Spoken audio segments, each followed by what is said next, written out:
मराठी भाषिकांवर अन्याय होतोय त्यांचा जो मराठी भाषिक महामेळावा आयोजित केला होता त्याला कर्नाटक सरकारने विरोध केला आणि हा मेळावा मोडून काढण्यासाठी सकाळपासूनच कार्यकर्त्यांची धरपकड केली आणि महाराष्ट्र एकीकरण समितीच्या नेत्यांना सकाळपासून अटक करून वेगवेगळ्या पोलीस स्टेशनमध्ये स्थानबद्ध केलं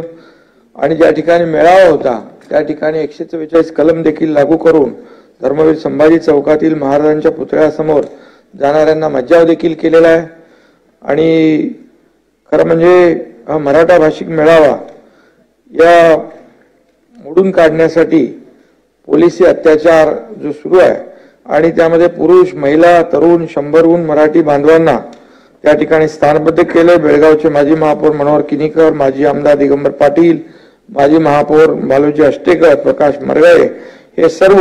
या क्षणाला स्थानबद्ध आहेत आणि म्हणून कर्नाटक सरकारच्या या अन्यायाचा महाराष्ट्र सरकार तीव्र शब्दात निषेध करत आहेत। विरोधी पक्ष नेत्यांनी मुद्दा इथे उपस्थित केला आहे तो खरं म्हणजे आपल्या मराठी अस्मितेचाच आहे आणि या निमित्ताने आम्ही या ठिकाणी जेव्हा मी मुख्यमंत्री होतो त्यावेळेस केंद्रीय गृहमंत्री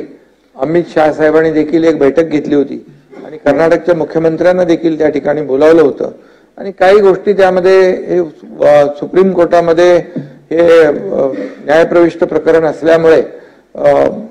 केंद्रीय गृहमंत्र्यांनी याच्यामध्ये इंटरव्हीन केलं होतं, हस्तक्षेप केला होता आणि कुठल्याही परिस्थितीमध्ये मराठी भाषिकांवर अन्याय होऊ नये अशी भूमिका त्यांनी देखील घेतली होती। त्यामुळे या प्रकरणाला वाचा फोडण्याचं काम आपल्या सरकारने देखील केलंय, केंद्र सरकारने देखील त्यामध्ये हस्तक्षेप केलाय आणि मला देखील या प्रश्नाबद्दल जिव्हाळा आहे कारण मी देखील तिकडे त्या लढ्यामध्ये त्यावेळेस 86 साली तुरुंगात होतो आणि त्या तिथल्या मराठी भाषिकांच्या बद्दल जी काय बाळासाहेबांची हिंदुहृदय सम्राट बाळासाहेबांची जी भूमिका आहे ती भूमिका आमची आहे आणि आमच्या सरकारची आहे। त्यामुळे या ठिकाणी जो काय अन्याय झालाय त्यासाठी मी कर्नाटक सरकारचा तीव्र शब्दात या ठिकाणी निषेध करतो, धिक्कार करतो आणि जे सर्वोच्च न्यायालयामध्ये जे प्रकरण प्रलंबित आहे त्यासाठी देखील आपण शासनाच्या वतीने अनेक नामांकित वकील देखील दिलेले आहेत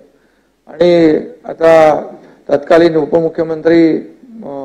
देवेंद्रजींना माहिती आहे आता ते मुख्यमंत्री आहे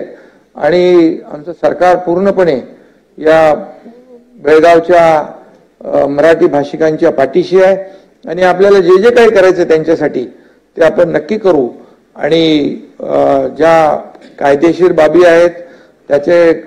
त्यासाठी आणखी आपल्याला टीम लावावी लागली तज्ञांची तर ती लावू आणि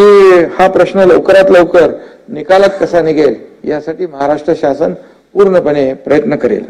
माननीय मुख्यमंत्री